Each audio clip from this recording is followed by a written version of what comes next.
I do not propose to add anything to what has already been written concerning the loss of the Lady Vane. As everyone knows, she collided with a derelict when 10 days out from Callao. The longboat with 7 of the crew was picked up 18 days after by HM gunboat Myrtle, and the story of their terrible privations has become quite as well known as the far more horrible Medusa case. But I have to add to the published story of the Lady Vane another, possibly as horrible and far stranger. It has hitherto been supposed that the 4 men who were in the dinghy perished, but this is incorrect. I have the best of evidence for this assertion. I was one of the 4 men. But in the first place, I must state that there never were 4 men in the dinghy. The number was 3.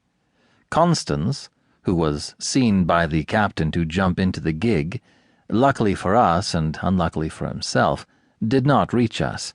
He came down out of the tangle of ropes under the stays of the smashed bowsprit.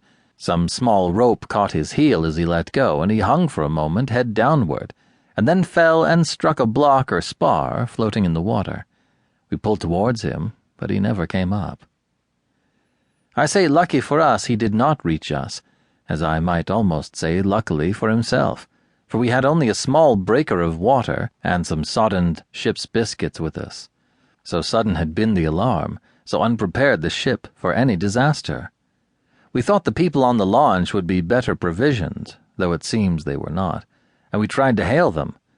They could not have heard us, and the next morning, when the drizzle cleared, which was not until past midday, we could see nothing of them.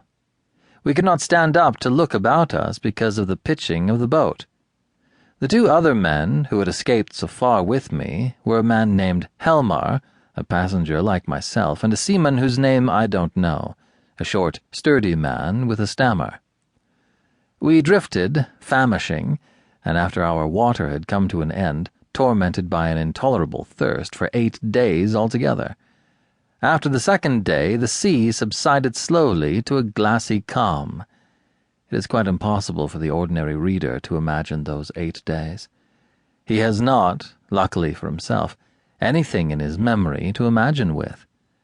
After the 1st day, we said little to one another, and lay in our places in the boat and stared at the horizon, or watched, with eyes that grew larger and more haggard every day, the misery and weakness gaining upon our companions. The sun became pitiless.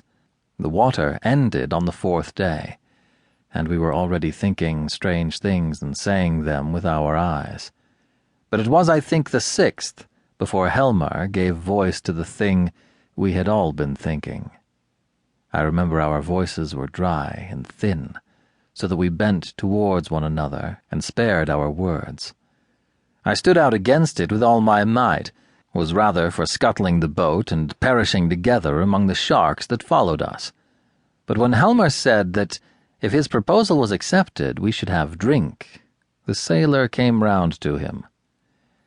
I would not draw lots, however, and in the night the sailor whispered to Helmar again and again, and I sat in the bows with my clasp-knife in my hand, though I doubt if I had the stuff in me to fight. And in the morning I agreed to Helmar's proposal, and we handed halfpence to find the odd man. The lot fell upon the sailor, but he was the strongest of us and would not abide by it, and attacked Helmar with his hands. They grappled together and almost stood up.